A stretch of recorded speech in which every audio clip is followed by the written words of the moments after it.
School hostels ప్రభుత్వ పాఠశాలలకు సంబంధించినటువంటి విషయాలు కానీ, హాస్టల్కి సంబంధించిన విషయాలు కానీ, బీసీలు ఎస్సీ ఎస్టీలకు సంబంధించిన హాస్టల్ వసతుల గురించి నేను ఎంక్వైరీ చేస్తా ఉన్నాను. అధికారులతో 2-3 సార్లు రివ్యూ చేశాను. ఎందుకంటే చాలామంది ఈ వారం రోజుల్లో నా దగ్గరికి చాలామంది వచ్చినారు. వచ్చి చిన్న చిన్న బిడ్డలు తీసుకొని వచ్చినారు. హాస్టల్లో సీట్లు లేవండి, బీసీ హాస్టల్కి వెళ్ళాము సీట్లు లేవండి, వెనక్కి పంపిస్తా ఉన్నారు. ఎస్సీ హాస్టల్కి వెళ్ళామండి, సీట్లు లేవండి, వెనక్కి పంపిస్తా ఉన్నారు. ఎస్టీలు అండి మేము సీట్లు అయిపోయినాయని చెప్తా ఉన్నారు. ఇంకొక బీసీ హాస్టల్కి వెళ్ళామండి, పైన పెచ్చులు ఊడిపోతా ఉన్నాయండి, సురక్షితంగా లేదని చెప్పి అక్కడ అడ్మిషన్లు తీసుకోమంటా ఉన్నారు. ఇవన్నీ చెప్తా ఉన్నారు. సో నేను కర్నూలులో ఉన్నటువంటి సంక్షేమ జిల్లా అధికారితో మాట్లాడినాను. విజయవాడలో ఉన్నటువంటి సంక్షేమ అధికారితో కూడా నేను మాట్లాడినాను ఫోన్లో. వాళ్ళు సార్ మీరు ప్రపోజల్స్ పెట్టండి, వెంటనే అద్దె భవనాలైనా తీసుకుని అక్కడ హాస్టల్స్ని పెట్టే ఏర్పాట్లు చేస్తాము, మీరు ఇంతగా అడుగుతా ఉన్నారని చెప్పారు వాళ్ళు. సో వాళ్ళకందరికీ కూడా సాయంకాలానికంతా ప్రపోజల్స్ కూడా అన్నీ వాళ్ళకి పంపించేసాం. వాట్సాప్లో పంపించేసాం. ఫిజికల్గా కూడా నేను రేపు ప్రమాణ స్వీకారం కోసం విజయవాడ వెళ్తా ఉన్నాను. నా పేపర్లు ఫిజికల్గా కూడా తీసుకొని వెళ్ళి ఇస్తాను.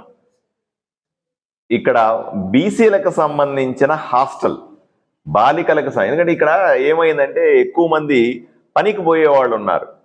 ఎక్కడికో వేరే ఊర్లకు సుగ్గి పేరు మీద పనికి వెళ్తారు. వీళ్ళంతా కూడా పనికి వెళ్ళే సందర్భంలో ఆడబిడ్డల్ని లేదా బిడ్డల్ని ఎక్కడో చోట సురక్షితమైన ప్రాంతంలో వదిలిపెట్టి హాస్టల్లో వాళ్ళు 3 నెలలు పనికి పోయేసి వస్తారు. మళ్ళీ అలా కాకుండా వాళ్ళు బిడ్డల్ని అక్కడ తీసుకుపోతే వాళ్ళకి చదువు ఉండదు.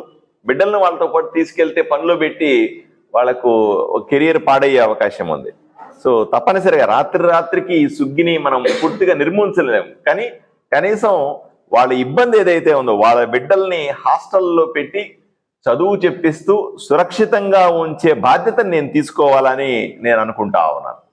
అందువల్ల ఎవరెవరైతే ఈ బిడ్డలు హాస్టల్ సీట్లు కావాలనుకుంటున్నారో వీళ్ళకందరికీ కూడా ప్రత్యేకమైన, నేను చెప్పాను ఇప్పుడు ఒక కంబైన్డ్ ఎస్సీ ఎస్టీ బీసీలకు సంబంధించిన ఒక హాస్టల్లో 450 సీట్లు ఉన్నాయి, ఇంకొక బీసీ హాస్టల్లో 250 సీట్లు ఉన్నాయి, ఇంకొక హాస్టల్లో అట్లా ఉన్నాయి.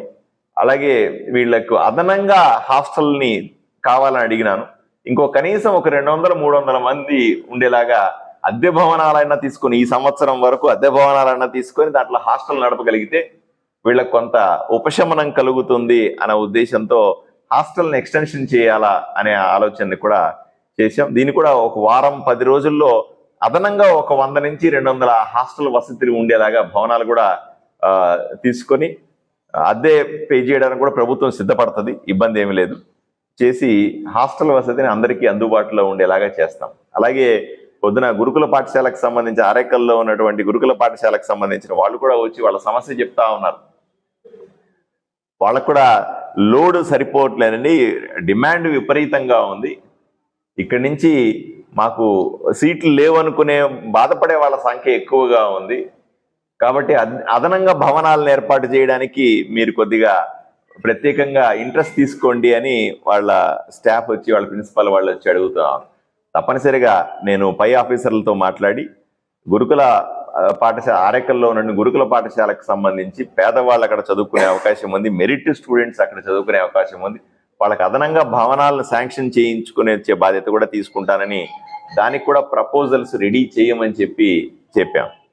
ఇక 3వ అంశం, అన్నిటికంటే ముఖ్యమైన అంశం, మనందరికీ సమస్య ఏంటంటే రోడ్లు భవనాలకు సంబంధించిన సమస్య. అంటే విపరీతమైన గుంతల రోడ్లతో బాధపడతా ఉన్నారు అందరూ కూడా. ఈ గుంత మనకు తెలుసు, ఊర్లో ఎక్కడ పోయినా సరే గుంతల రోడ్లతో జారి పడతా ఉన్నారు, నడుములు ఎరిగిపోతా ఉన్నాయి, వెహికల్స్ పాడవుతా ఉన్నాయి, ఆటోలు పాడవుతున్నాయి, ఆటోమొబైల్స్ ఇబ్బంది పడతా ఉన్నారు, ఆరోగ్య సమస్యలు వస్తాయని చెప్తా ఉన్నారు. దీనికి కూడా R&B డిపార్ట్మెంట్తో ప్రత్యేకంగా 2 రోజుల సమావేశాన్ని ఏర్పాటు చేసి డీటెయిల్డ్గా మాట్లాడినాం. వాళ్ళని కూడా వెంటనే ఇమీడియట్గా గుంతలు పూడ్చడానికి ప్రపోజల్స్ రెడీ చేయమన్నాం. వాళ్ళ అంచనా సుమారుగా 1.5 కోటి నుంచి 1.5 కోటి రూపాయలు అంచనా అవసరం అవుతుంది అని అంచనా వేశారు. ఈ ప్రపోజల్స్ కూడా ఈరోజు పూర్తవుతాయి. రేపు ఎల్లుండి కల్లా కూడా మేము పై అధికారులకు పంపించేస్తాం.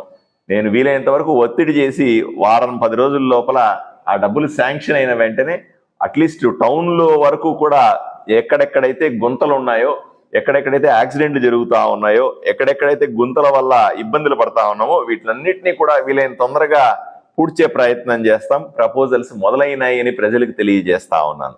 ఈ 3 విషయాల్ని ప్రభుత్వం వైపు నుంచి ఎమ్మెల్యేగా నేను చేసిన పనుల్ని ఎప్పటికప్పుడు ప్రజలకు రిపోర్ట్ చేయాలి కాబట్టి మీ ముందు ఉంచడానికి ఈరోజు మిమ్మల్ని అందరినీ పిలిచాను.